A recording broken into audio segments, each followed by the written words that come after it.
Hey guys, welcome to the recap. My name is Drake. Have you ever noticed how we can have similar goals in the arenas of like health or finances or relationships or even spirituality, but then there can be like drastically different results on either side? I think there's some things operating in the background that you and I have the ability to influence that it can help us become the people we want to be. Stick around and let's talk about it.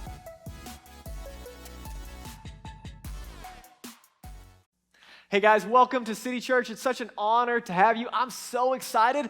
We're starting a brand new series today on habits, and this has been so helpful for me over the last couple of weeks as I've been preparing and studying, and I hope it's going to be helpful for you too. I realize we have people tuning in from all kinds of different spiritual journeys, and so I want you to know, no matter where you are on your faith journey, you are loved, safe, and welcome in this community. And man, our desire is to meet you where you are and help you take some next steps. And so man, lean in. I think this is going to be helpful no matter where you are. But I want you to evaluate, kind of since COVID has changed the climate, I think COVID has been more than an interruption.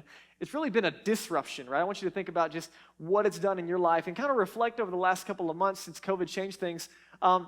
Has more of your life been reactive or proactive since late March, early April? Like, I want you to think, do you have any new habits that have formed since COVID shut things down, whether they're intentional or unintentional? Do you have good habits? Did you start eating healthier meals at home more? Do you have more family time? Do you have unhealthy habits? Do you have more Netflix binging happening? Do you have, maybe the process, did you lose any good habits? I want you to think about that for a sec. Like, did you stop going to the gym or did you stop connecting in community, or maybe you've stepped away from church for a while? I don't know where you are, but I want you to ask the big question today: who are you becoming? Like, are you closer or further away from the person that you want to be in this season? As we start this new series, I think it's going to speak a lot into this conversation. But first, I want to give you a resource. There's a book called Atomic Habits by James Clear, and it's really influenced a lot of the dialogue we're going to have over the next 3 weeks. And so if you want to take this conversation a step further, I highly recommend this book. It's been really instrumental and helpful for me, and I think it'll be helpful for you as well. But here's why this conversation matters. As we're having this conversation, Sean Covey says it this way. He says, our habits will make or break us. And you know this. I know this intuitively in the back of my mind. We become what we repeatedly do. We become what we repeatedly do. Another way to say it is that you reap what you sow. Or in Galatians 6, Paul says it this way. He says that you harvest what you plant. Think about it for just a second. This is a no-brainer. This is totally consistent with how God has made the world. It's consistent with the decisions that you make, right? What happens? If I plant corn, I get corn, right? If I plant junk food in my life, I get some love handles, right? If I plant anger in my home, I get a discouraged family. If I plant gym time, then I might get a six-pack. If I plant the other kind of six-pack, then I might end up with a keg, right? If I plant God time in my life, then I develop a closer relationship and intimacy with God. It's constantly, man, you reap what you sow. And again, I want you to ask the question, who is it that you want to become? What areas do you want to be successful? Where do you want to thrive? And I want to use that definition loosely. Like, I don't know how you would define success. I'm not talking about like Instagram and TikTok and Hollywood famous. I'm talking about success in the areas of areas that you and I all want to thrive in: our health and our relationships and our finances and our generosity and our habits, like in our emotional life. And so here's my question. If our habits, whether they're intentional, unintentional, conscious, unconscious, if they play a significant role in who we're becoming, and there's some areas that we want to change, which odds are, if you're like me, there's definitely areas you want to see change, then is there a principle that we need to understand and embrace when it comes to having this conversation? I believe there is, and here's what I'd like to propose to you: that successful people do consistently what other people do occasionally. Craig Rochelle says that successful people do consistently, whatever arena of success that you're talking about, what other people do occasionally. And so I want you to think about it. Identify someone who is spiritually thriving, and you want to have a spiritual life like theirs. They do consistently in their spiritual life what others do occasionally, or find someone who's financially successful and incredibly generous. They're doing consistently what others do occasionally. Find someone who's got a relationally thriving life. Their marriage and their kids and their friends, they're all thriving. They're doing consistently what others do occasionally. The same for someone who's thriving physically or emotionally.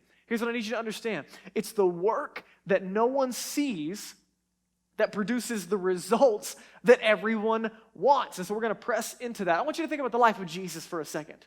Can you imagine Jesus just like one day throwing up his hands and saying, man, guys, I just can't find time to pray.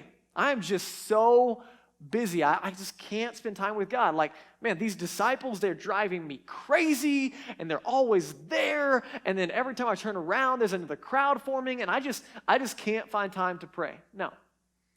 Jesus didn't say that. Why? Because he had the consistent habit, everybody say habit. He had the consistent habit of what? Of breaking away to spend time with God.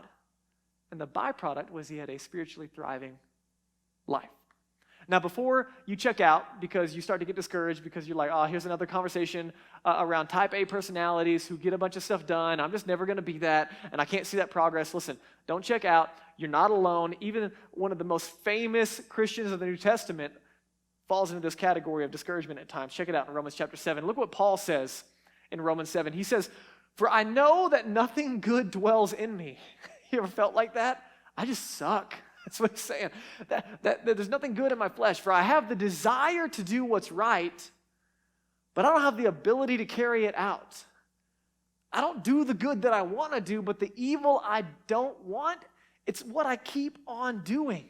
I want to stop eating Oreos before bed, but I pick up another one. I want to stop snapping at anger toward my kids, but I do it anyway. I want to quit staying up late and binging Netflix, but they had that cliffhanger again, and I want to get up early, or I want to be disciplined and organized, or I want this or I want that. And we have these discouraging moments, and honestly, it can kind of feel like there's no hope, right? Well, I want to encourage you. There's definitely hope, and here's my prayer: is that not only through this series you can experience the amazing, amazing life that Jesus has to offer when it comes to having a relationship with Him, living with Him, walking with Him, and following Him. But my prayer is also that you and I can develop and live out some small disciplines that lead to a successful, fulfilling life. And if you're a Jesus follower, one that brings glory to God and that benefits others. Now, here's part of the discouragement that comes from this conversation, is that in January, around New Year's resolution time, we have similar conversations, and 92% of our New Year's goals don't make it past March, right? So you might ask the question, like, what makes September any different than January? That's a great question. Here's what I'm going to propose: that we're going to move past good intentions in this conversation over the next couple of weeks, and we're going to create a bias toward action. And so I want to ask the question, why is it that we have genuinely good intentions, like all of us can have genuinely good intentions, but then we don't see success on the other side? How do we get stuck? I want to give you today 3 reasons we don't succeed, 3 reasons we don't see success. And the first one is this: that we focus on the what, but we don't understand the how. Everybody say how.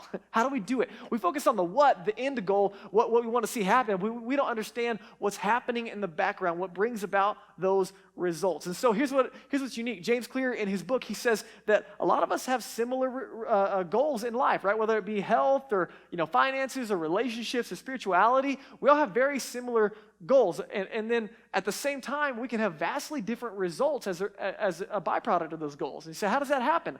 I want you to think about it. No one sets the bar super low on their goals, right? No one's like, you know what? My goal is to have really, really high cholesterol this year and be about 50 pounds overweight. That's my goal this year. It's going to be awesome. Or, for example, I'm about to start doing some marriage counseling with 2 of my good friends, Seth and Maddie. They're getting married in January. So excited for them. We're going to start it next week, and I can guarantee you, I'm not going to sit down with them next week, and as we talk about the goals of their marriage, they're not going to say, you know what, Drake?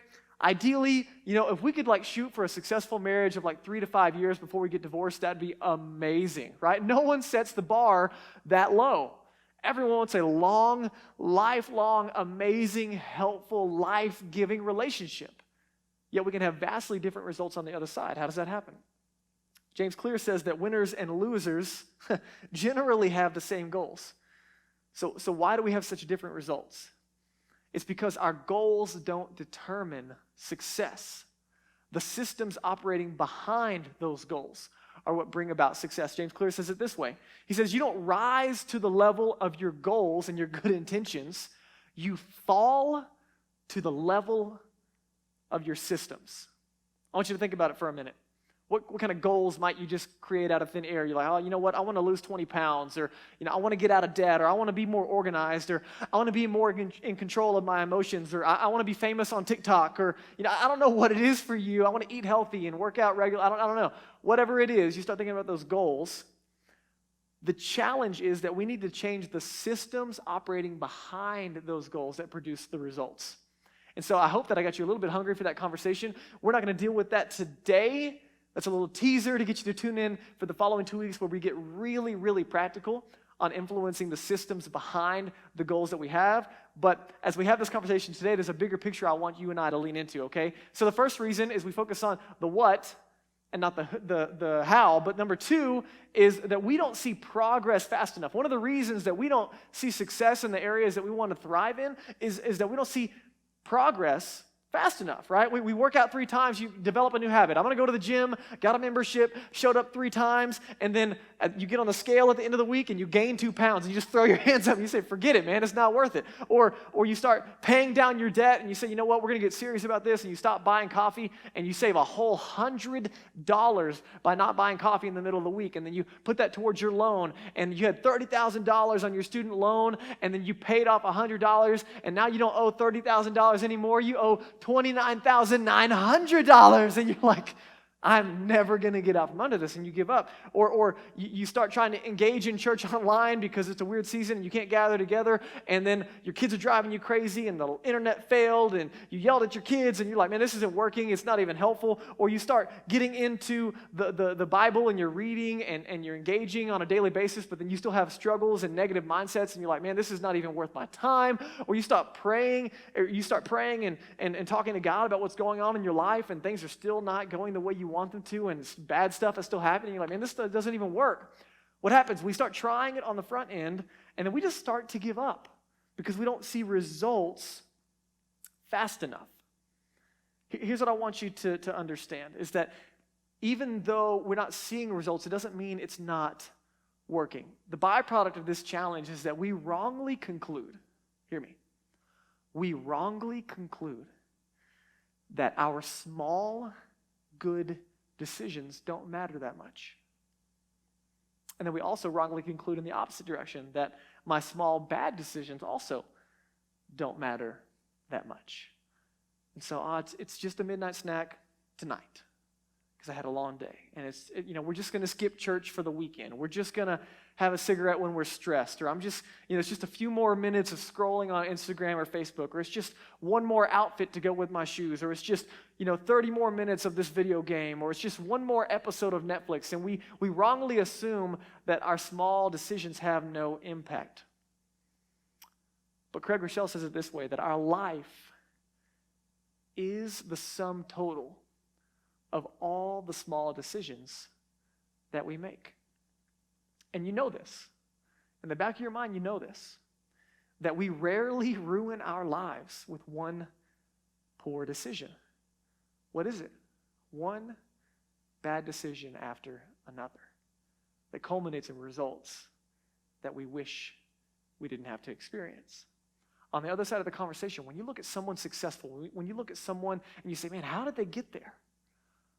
Odds are it's behind the scenes, small, consistent disciplines over time that produce the results that you want. Craig Rochelle says it's the work that no one sees that produces the results that everyone wants. I want to give you an example. Think about water for a sec. Let's just say you take a pot of water, stick it on your oven, and you're going to turn the heat on high. And over time, it's rising in temperature and rising in temperature. And at 211 degrees, what do you have? You have really, really, really, really hot water, right? And then there's a shift between 211 and 212. What happens? The water begins to boil. The same is true with our habits. If you just take a moment and you add a God-honoring discipline, one small discipline at a time, over and over again, the temperature in your life, it begins to rise. It's being stored up. And you might not be able to see it in the same way. The water is changing. You can't see it, but there is a tipping point coming, friends. You might not see it, but there is a payoff to those investments. We get stuck and we say, oh man, they're just an overnight success. No, man. Normally, a normal average person who has success in an area that you want success, it's the private sacrifices that no one sees. It's the consistency. It's the self-doubt that you have to get over. It's the failing and starting again. It's the work that no one wants to do that gives us the results that everybody wants. And this is why Paul says in Galatians 6, he says, man, don't get tired. Don't get weary of doing what's good. Don't give up. Because at just the right time, you will reap a harvest, a blessing if you don't give up.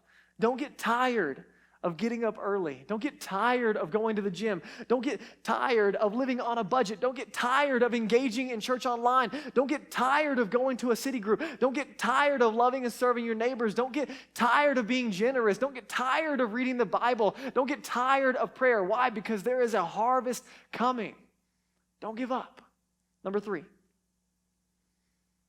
one of the reasons we don't see success is because our distorted identity, and it sabotages our success. You remember Paul, we looked at him earlier. Here's what he said after he was having that struggle of good habits in his life. He said, what a miserable person I am. You ever felt like that?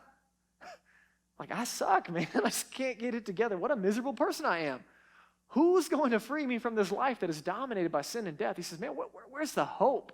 There is just nothing that I can do here. Here's what I need you to understand, is that what he's doing in this sentence, in this phrase, he is connecting his activity to his identity. One of the reasons we don't see success is because when we mess up, when we fail, it's not just that we failed, but rather we identify as a failure. Becomes a part of our identity. And I need you to know, man, you're not alone if you struggle with this. That we get stuck in these mindsets and we say, man, this is just the way that I am.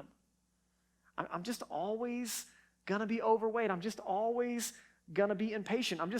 I'm not good with money, and I'm not a morning person, and I'm just never going to be organized, or I'm not empathetic or thoughtful, or I'm just too emotional, or I'm just too impatient, or man, I'm just not good at this, and I'm just not disciplined in that. And we have these negative mindsets that are working in the back of our mind that keep us from seeing progress. Here's what I need you to understand. There's a cycle. An unhealthy identity, it creates unwise habits. And unwise habits, they reinforce unhealthy identity. An unhealthy identity creates unwise habits. And unwise habits reinforce unhealthy identity. It's an identity issue. Here's what I want to recommend. Before you and I start with our do goals, I want you to start with a who goal. Who do you want to become? Before you make a long list of all the things you want to get better, who do you want to be? Why? Because identity, it shapes action. When you know who you are, you know what to do. The do overflows out of the who. I'll give you an example. I was hanging out with some friends. We had a guys' night not too long ago, and we were just going to get together and play some games and stay up late, and part of that is eating some food that's probably not great for you, and so we get some Taco Bell, and we get some sugary drinks, and we stay up later than we should, and the next morning, I woke up with what felt like a junk food hangover, and my body reminded me of who I was. You're no longer a 20-year-old in college who can handle Taco Bell, but you are a 31-year-old who can't handle sugary drinks and Taco Bell, and my body absolutely let me know of that reality. What happened? I remembered who I was. When you know who you are, you know what to do. I know that's a silly example, but let me help you understand. Paul goes on and he says, man, the answer to this challenge, it's almost like he has an interrupted thought. He says, you know what? The answer to this identity issue is Jesus. And you're like, man, I don't know about that. Listen, hang on for a minute, man. It's so helpful. He says, the answer is Jesus. Let me give you another example. Let's just say you struggle with smoking cigarettes. And it's a break at work, and you have some buddies you smoke with, and you go outside, and you're trying to stop. And so one of your friends says, hey, would you like to smoke? And you could respond in a couple ways. One way, you could say, you know what, I'm trying to stop. And in that moment, what are you doing? You're identifying as a smoker who's struggling to stop. Or you could respond, no, I don't smoke. It doesn't mean you don't have the struggle. It doesn't mean you don't have the desire. What does it mean? That you're embracing an identity that is different. This is why Paul says in Romans 6, he says this. He says, he says, we know that our old selves were crucified with Jesus so that sin might lose its power in our lives. We're no longer slaves to sin. What he's saying is that God in you is greater than the wrong desires in you. So the opposite is true, that a healthy identity creates positive habits. And positive habits, they reinforce a healthy identity. So here's my question. How do we flip the script? How do we get to a place to where we can start seeing success in the small things? Well, for a Jesus follower, guys, listen, if you're a Jesus follower, this is where it gets incredibly powerful. Because why? Jesus doesn't just make us better, he makes us new. We have a new identity. And so all of a sudden, it's like, I'm not a slave to my bad habits. But Paul actually would say later, he says, man, I'm a child of God. I'm adopted into the family of God. I'm not alone. I have God's family around me. Because I'm a Jesus follower, man, I'm not my past. I have a new identity. And it could even go like this, man, I'm not a church person. I'm a Jesus person. And because I'm a Jesus person, I'm close to God. Because I'm close to God, I spend time with him and I read the Bible and pray. You see how identity influences activity, right? Because I'm a Jesus follower, I'm a servant. Because I'm a servant, I'm a contributor, not a consumer. Because I'm a Jesus follower, I'm not just part of the church. I am a part of something bigger. Man, we are the church. Because I'm a Jesus follower, this community needs me. Because I'm a Jesus follower, I need community. Because I need community, I embrace a city group. You see how identity begins to flow into activity? Now, you might be like, Drake, I'm not really a Jesus follower, so I don't really know if this applies to me. It absolutely does. Check it out. It applies in every arena of life. Man, I don't eat junk food because I'm a healthy person. I'm organized. I live by a budget. I have self-control. Whatever the identity thing is that you want to embrace, that identity reinforces activity. So here's the question. Who do you want to become? Who do you want to become? I'm going to invite Daniel to come up and play. And as we reflect on this, I just wrote some things down. And I hope you'll get a pen and paper out. And I hope you'll take a moment and reflect for a minute. Who do you want to be? And for me, man, I was reflecting on just my life and what people might say about me at the end of my life. And I hope people will say things like, man, Drake loved Jesus. And he was crazy about his wife. Man, he was present. And he was fun, and he was a life-giving dad. He was rich in friendships. He was rich in experiences. He was rich in generosity. He was a great listener, full of love, full of grace, full of truth. But you know what, man? He enjoyed the ride. Man, he loved people. And I don't know that people will say this, but maybe they will intuitively feel it. Someone might think, you know what? I'm closer to Jesus than I've ever been. And I'm more on mission than I've ever been because of his influence in my life. Why does this matter? Because successful people do consistently what others do occasionally. And I can't know what I should be doing without knowing first where I want to go and who I want to be. So who do you want to become? You know, if you're not a follower of Jesus, and I want you to take a moment and simply reflect. But the love of God is amazing. And you're invited to love God and love people. But let me help you understand that loving God is not something that you manufacture in and of yourself, but rather it's something that you respond to and it's something that you receive. That Jesus dying on the cross in our place for our sins was the demonstration of the love of God for me and for you. And Jesus rising again from the grave is the demonstration of the power of God to make you not just better, but new. And Jesus changed me, friends, and he can change you. And maybe today for the first time you're ready to say, Drake, I'm ready to follow Jesus and give him my life. Jesus, I'm sorry for where I fall short. Man, I need you to save me and set me free. For those of you that are followers of Jesus, I want to give you a couple action steps on the screen. Work on who you want to be this week. Write it down, get it on some paper. And as you work on that who goal, identify a few things that you do occasionally that you'd like to start doing consistently. And lastly, and share it in your city group. Let me pray for you. God, thanks so much for our time today. And show us who you want us to be and help us to move in that direction. It's in Jesus' name. Hey guys, thanks so much for tuning in to the recap. It was great to have you. Listen, if we can help you take some next steps or help you get connected, you can text the word new to the number on your screen. Or listen, if you made a decision to follow Jesus or you'd like to talk more about that, you can also text the word follow to the same number on your screen, and we'd be happy to help you in any way that we can. See you next time.